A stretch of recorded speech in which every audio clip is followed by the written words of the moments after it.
বিসমিল্লাহির রহমানির রহিম। আসসালামু আলাইকুম। কেমন আছেন বন্ধুরা? সকলকে আমার রান্নাঘরে স্বাগত জানাচ্ছি। আজকে আমার রান্নাঘরে নিয়ে এসেছি গড় আলু দিয়ে ডিম রান্না। দুটো ডিম দিয়ে আমি সুন্দরভাবে গড় আলু রান্না করে নিয়েছি। এভাবে আপনারা গড় আলু দিয়ে ডিম রান্না করে খেয়ে দেখতে পারেন, খেতে দারুণ লাগে। চলুন দেখা যাক কীভাবে রান্না করলাম গড় আলু দিয়ে ডিম। এখানে আমি একটা গড় আলু নিয়ে নিয়েছি। দেখেন কত লম্বা আলুটা নিয়ে সুন্দরভাবে কেটে নিব। এই যে সুন্দরভাবে পরিষ্কার করে আমি কেটে নিয়েছি। চুলায় কড়াই বসিয়ে কড়াইয়ের মধ্যে আমি সাদা তেল দিয়ে দিলাম। তেল গরম হয়ে গেছে, এখন ছেঁচকি দিয়ে একটু চারিদিকে ছড়িয়ে দিলাম। এভাবে ছড়িয়ে দিলে ডিমটা কড়াইয়ের সঙ্গে লেগে যায় না। এখন এর মধ্যে আমি ডিম দিয়ে দিলাম। দিয়ে ডিমটা এমনভাবে ভাজবো যেন কুসুমটা না ভাঙে। সামান্য লবণ দিয়ে এই যে দেখেন আমি ছেঁচকি দিয়ে সুন্দরভাবে তেল ছড়িয়ে দিয়েছিলাম, এই জন্য ডিমটা আর লাগেনি। সুন্দরভাবে উল্টে আমার ডিমটার কুসুম গোটায় আছে। আর দেখেন কত সুন্দর হয়ে ভাজা হয়ে গেছে। এই যে ডিম ভাজা হয়ে গেছে, এইভাবে আর একটা ডিমও ভেজে নিব।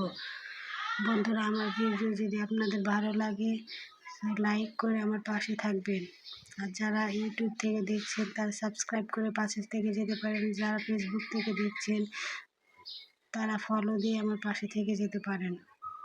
এই যে আর একটা ডিমও এক পাট ভাজা হয়ে গেছে, আর এক পাট আমি উল্টে এই যে এখন উঠিয়ে নিলাম। এখন ডিমগুলো উঠিয়ে এক সাইড করে রেখে কড়াইয়ের মধ্যে পেঁয়াজ কুচি রসুন কুচি দিয়ে হালকা ভেজে এর মধ্যে আমি 5 ফোড়ন দিয়ে দিলাম, গোটা 5 ফোড়ন। তারপরে এর মধ্যে আদা রসুনের পেস্ট দিয়ে একটু ভেজে নিয়ে সামান্য পানি দিয়ে এখন মশলা কষিয়ে নিচ্ছি। এখন একে একে সব মশলা দিয়ে দিব।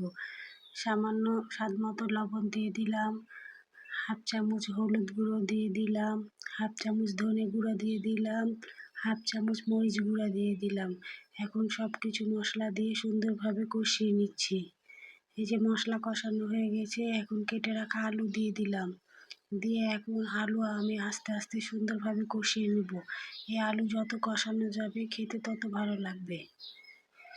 এই যে একটু পানি দিয়ে দিয়ে কষিয়ে নিচ্ছি। দেখে একটু করে পানি দিব আর বারবার করে কষিয়ে নিব। এই যে দেখেন আমার আলু কষানো হয়ে গেছে। এখন আমি সিদ্ধ ও ঝোলের জন্য পানি দিয়ে দিচ্ছি।